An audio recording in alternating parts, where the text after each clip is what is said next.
Selama ini aku merasa jadi pahlawan di hotel ini, pelindung para hantu, penakluk iblis.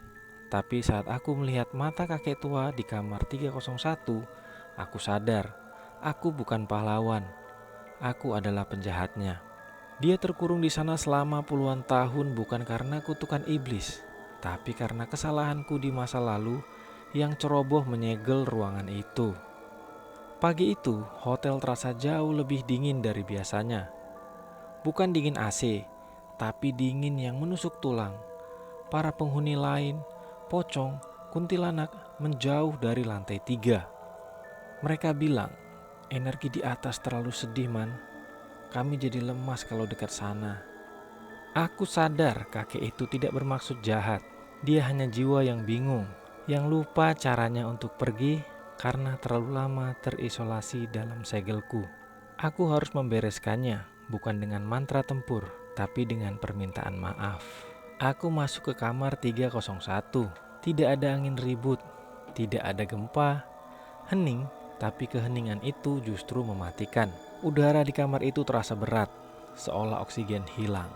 Sosok kakek itu duduk di sudut, menatap kosong.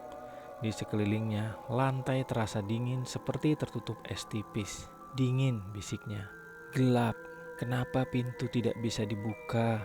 Saat aku melangkah, kakiku terasa berat. Rasa bersalahku bermanifestasi menjadi tekanan fisik.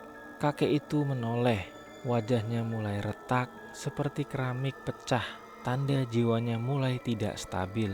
Kalau dibiarkan, dia akan memudar menjadi energi kosong dan hilang selamanya tanpa sempat tenang. Dia tidak menyerangku, dia hanya menangis.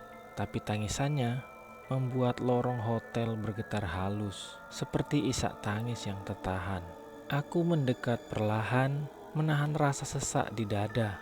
Aku tidak merapalkan mantra. Aku duduk bersila tepat di depannya. Kek, panggilku pelan. Maafkan aku. Kakek itu berhenti menangis. Wajah retaknya perlahan menyatu kembali. Aku yang nyegel pintu puluhan tahun lalu, kek. Aku tidak tahu kakek ada di dalam. Maaf, kek, aku terlambat. Pengakuan itu membuat aura dingin di ruangan seketika menghangat. Kakek itu menatapku, kali ini dengan sorot mata sadar. Dia tersenyum, senyum kakek yang damai. Jadi itu kau ya, anak muda yang dulu pakai jubah hitam kebesaran. Dia tergagah pelan. Sudah semakin gagah kau sekarang, nak. Tubuh kakek itu mulai bercahaya. Dia tidak marah. Hotel ini dulu kebanggaanku. Sertifikat dan benda berharga lainnya ada di berangkas di balik lukisan di lobi. Ambillah, jadikan tempat ini hidup lagi. Terima kasih sudah menemaniku di saat-saat terakhir, nak. Cahayanya memudar lembut, meninggalkan kehangatan di kamar 301.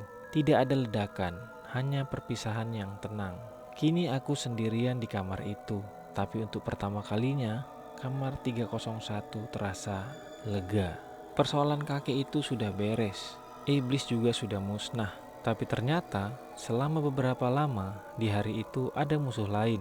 Namun bukanlah makhluk gaib, melainkan manusia dengan setelan jas yang membawa surat penggusuran.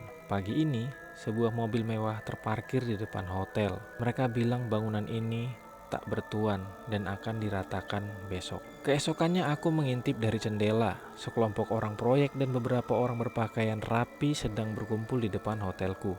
Sayang sekali bangunannya sudah tua. Kita robohkan saja buat mall, kata salah satu dari mereka. Aku mungkin akan mengusir mereka pakai sihir, tapi tidak sekarang. Aku penyihir agung yang mencoba hidup normal, layaknya seorang manusia. Dan aku harus melawan mereka dengan cara manusia. Lalu aku teringat pesan terakhir kakek, berangkas di balik lukisan itu. Aku melangkah ke lobi.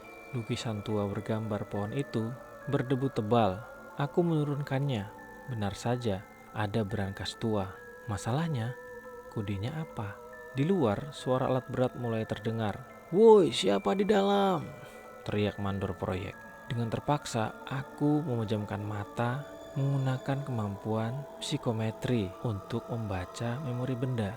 Aku menyentuh berangkas itu, kuncinya berputar sendiri, dan pintu berangkas pun terbuka. Kemudian mandor proyek itu pun berteriak lagi untuk 2 kalinya. Dengan terpaksa aku menggunakan kekuatanku untuk membuat surat wasiat, dan aku membawa tumpukan dokumen sertifikat hak milik asli dan surat wasiat dari kakek pemilik gedung.